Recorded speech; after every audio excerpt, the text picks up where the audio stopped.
everyone, welcome back to Praveen Kaur's World. In today's video, we will start organic chemistry and this is the lecture number 1 and this will be the very basic lecture. The things which I will be telling will be very basic and it's kind of introductory lecture to organic chemistry. So for the notes, you can check out the description box and the notes which I will be providing will consist of questions as well, which you can practice while preparing for examination. Like जब आप समझ रहे हो समझते समझते साथ में ही questions practice करते रहो. इससे क्या होगा कि प्रोडक्टिविटी बूस्ट हो जाएगी, टाइम कम वेस्ट होगा और रिवीजन भी अच्छे से हो पाएगा. So without wasting time let's get started. First of all, what is organic chemistry? Organic chemistry होता क्या है? Organic chemistry is the study of organic compounds. What are organic compounds? Organic compounds वो compounds होते हैं जो carbon बनाता है. Basically what are compounds? Elements combine to form compounds. This we already know, this is very basic thing जो हम कई सालों से सीखते आ रहे हैं. तो elements combine to form compounds और कार्बन जब दूसरे एलिमेंट्स के साथ कंबाइन करता है उन वाले कंपाउंड्स को हम बोलते हैं ऑर्गेनिक कंपाउंड्स. अभी आप सोच रहे होंगे कि ऑर्गेनिक केमिस्ट्री ये जो ब्रांच है केमिस्ट्री की जिसके अंडर हम पढ़ते हैं कार्बन के कंपाउंड्स के बारे में, ये हम क्यों पढ़ते हैं? जो इनऑर्गेनिक केमिस्ट्री है वो क्या कंसिस्ट करती है? वो कंसिस्ट करती है स्टडी ऑफ अनदर 117 एलिमेंट्स और उनके कंपाउंड्स. वो हम अलग पढ़ते हैं और ऑर्गेनिक केमिस्ट्री में ऑर्गेनिक कंपाउंड्स के बारे में अलग पढ़ते हैं. तो ऐसा क्यों? ऐसी क्या खास बात है कार्बन में? तो कार्बन की कुछ ऐसी प्रॉपर्टीज हैं जो बहुत खास हैं, जो दूसरे एलिमेंट्स पोजेस नहीं करते हैं.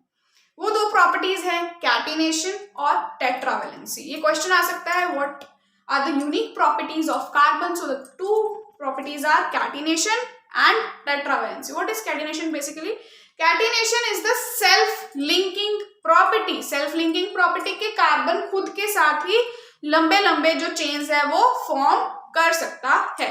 Now second is tetravalency. What is tetravalency? tetravalency, tetra means 4. Valency मतलब उसके वैलेंस शेल में 4 इलेक्ट्रॉन्स हैं कार्बन के. Atomic number 6, this we already no.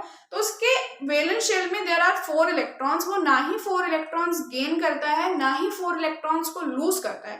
4 electrons gain करेगा तो उसके न्यूक्लियस में तो प्रोटॉन्स तो 4 ही है ना, because number of electrons is equal to the number of protons and the 4 protons won't be able to handle 4 extra electron. तो दिस इज द रीजन कि वो गेन नहीं करता और लूज करने के लिए immense amount of energy is required और वो इतनी एनर्जी लूज भी नहीं करना चाहता. तो वो क्या फॉर्म करता है? Carbon forms covalent compounds. What is covalent bonding? Covalent bonding जिसमें शेयरिंग ऑफ इलेक्ट्रॉन्स होती है. I hope this is clear. Now let's talk about the importance of carbon. Carbon is everywhere.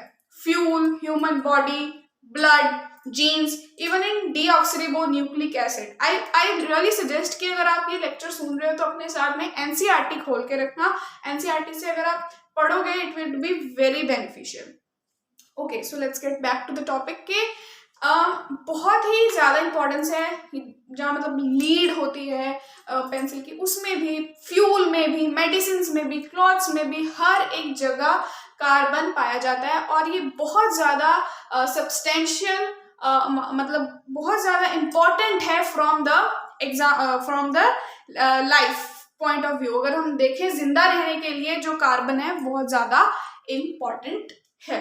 तो हमने बात कर ली what are organic compounds, what is organic chemistry. Organic chemistry is the branch of chemistry under which we study about organic compounds. What are organic compounds? Organic compounds are those compounds which are formed by carbon with other elements. Other elements like nitrogen, oxygen और other like halogens.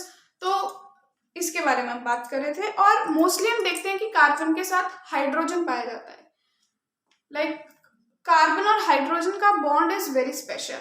सो या और एक और बात मैं बोलना चाहूंगी. अभी हम बात करते हैं हिस्ट्री ऑफ ऑर्गेनिक केमिस्ट्री के बारे में. History of organic chemistry. What is the history of organic chemistry? तो स्टडी जो ऑर्गेनिक केमिस्ट्री के ये 200 साल पहले शुरू हो गई थी ऑर्गेनिक केमिस्ट्री की स्टडी. और बेrzelius नाम के एक स्वेडिश केमिस्ट ने ये बोला था. बेrzelius नाम के स्वेडिश केमिस्ट ने ये बात बोली थी कि जो ऑर्गेनिक कंपाउंड्स हैं ये लेबोरेटरी में फॉर्म नहीं करे जा सकते, ये कोई ऐसी वाइटल फोर्स ही है जो नेचुरली अकर करवाती है ऑर्गेनिक कंपाउंड्स को, जो ह्यूमन बॉडी में होती है या एनिमल्स में होती है या माइक्रो ऑर्गेनिजम्स में होती है। बट ये जो थ्योरी है वो फेल हो गई थी 1828 में।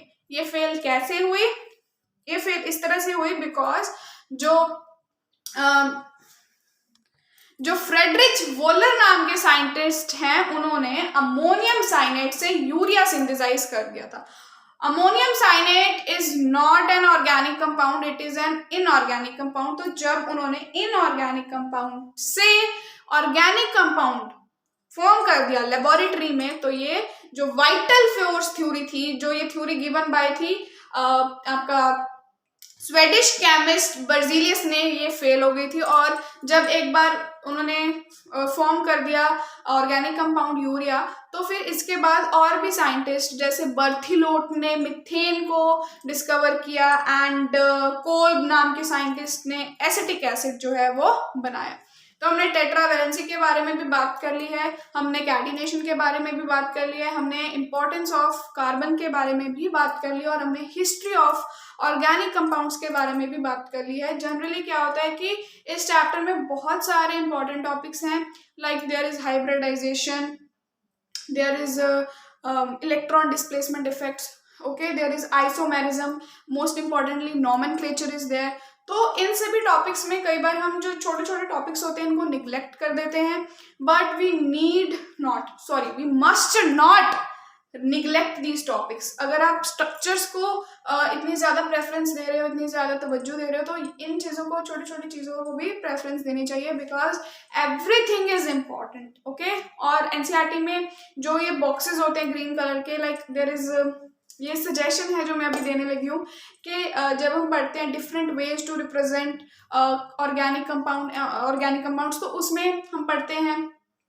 कि एक तो स्ट्रक्चरल फॉर्मूला होता है, कंडेंस स्ट्रक्चर होता है, तो उसमें ना ग्रीन वाले बॉक्स में दिया हुआ है framework model, ball and stick model, space filling model, वो वाले मॉडल्स हम पढ़ते ही नहीं है बिकॉज वो बॉक्स में दिए हुए हैं। सो इट्स नॉट कि अगर वो सेपरेट दिए हुए हैं तो हमें उनको निग्लेक्ट करना है, हम सिर्फ मेन चीजें, no, everything in NCERT is important, so you have to mind my words, mark my words, कि सब कुछ एनसीईआरटी में इंपॉर्टेंट है। छोटे छोटे टॉपिक्स को निग्लेक्ट मत किया करो बिकॉज क्वेश्चंस कहीं से भी आ सकते हैं। लाइक अभी जो मैंने साइंटिस्ट के नाम बोले, ये सारे मैंने एनसीईआरटी से ही बोले हैं, तो एनसीईआरटी को अच्छे से पढ़ना, और जो आगे आने वाले टॉपिक्स हैं उनके बारे में मैं बता देती हूँ। तो हम एक एक करके सारे टॉपिक्स को कवर करेंगे। I will try my best कि आपको समझ आए, और for better understanding I would be using pen and paper, blackboard, whatever you say.